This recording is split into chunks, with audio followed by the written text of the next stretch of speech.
فراق گورکھپوری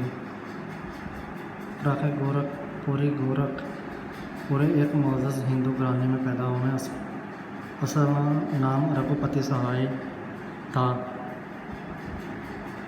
کاست ہندو گھرانوں کے دستور کے مطابق ابتدائی تعلیم اردو اور فارسی میں ہوئی۔ BA الہ آباد یونیورسٹی سے کیا۔ زمانہ طالب علمی ہی سے شعر کہنا شروع کر دیے تھے۔ 1930 میں انہوں نے بطور پرائیویٹ امیدوار الہ آباد یونیورسٹی سے MA انگریزی ادبیات کا امتحان ریکارڈ نمبروں کے ساتھ پاس کیا، جس کے بعد اسی یونیورسٹی میں انگریزی کے استاد مقرر ہوئے۔ ابتدا میں افسانہ نگاری بھی کی، مگر بنیادی طور پر وہ شاعر تھے۔ انہوں نے اردو غزل کو تازگی اور توانائی عطا کی۔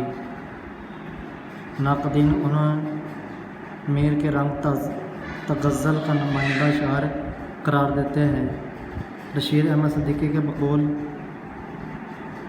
غزل کا آئندہ جو رنگ و آہنگ ہوگا، اس کی ساخت و پردہ خط میں فرق کا بڑا ایک اہم حصہ ہوگا۔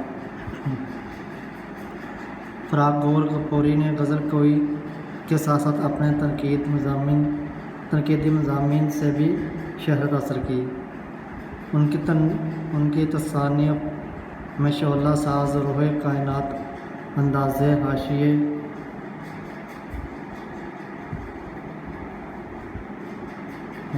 شبنم ستان، اردو کی عاشقیہ شاعری اور اردو غزل گوئی شامل ہیں۔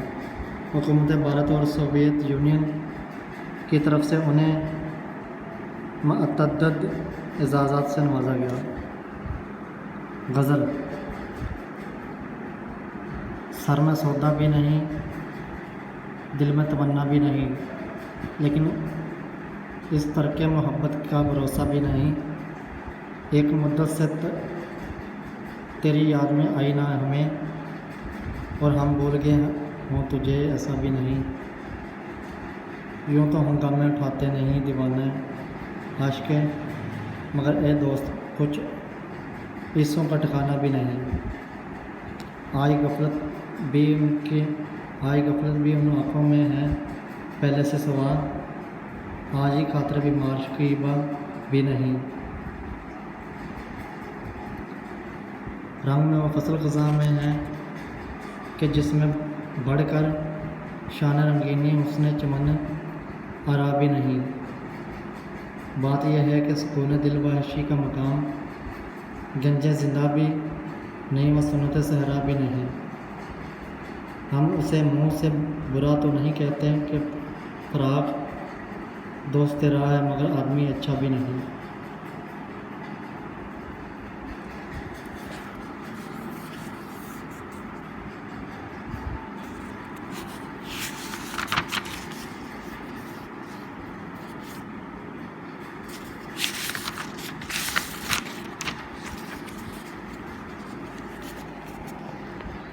غزل یہ فقر تو حاصل ہے، برے ہیں کہ بھلے نہیں، دو چار قدم ہیں بھی تیرے ساتھ چلے ہیں۔ جلنا تو چراغوں کا مقدر ہے ازل سے، یہ دل کے کمل ہے کہ تجھے ہیں نہ جلنے، بجھے ہیں نہ جلے ہیں۔ نازک تھے کہیں رنگ گل و بوئے سمن سے، جذبات کے ادب کے سائے سانچے میں ڈھلے ہیں۔ ہے کتنے ستارے کے سر شام میں ڈوبے، ہنگامہ سحر کتنے ہی خورشید ڈلے ہیں۔ جو جھیل گئے ہنس کر کڑی دھوپ کے تیور، تاروں کی خنک چھاؤں میں وہ لوگ جلے ہیں۔ ایک شمع بجھائی تھی کئی اور جلا لیں، ہم گردش دوران سے بڑی چال چلے ہیں۔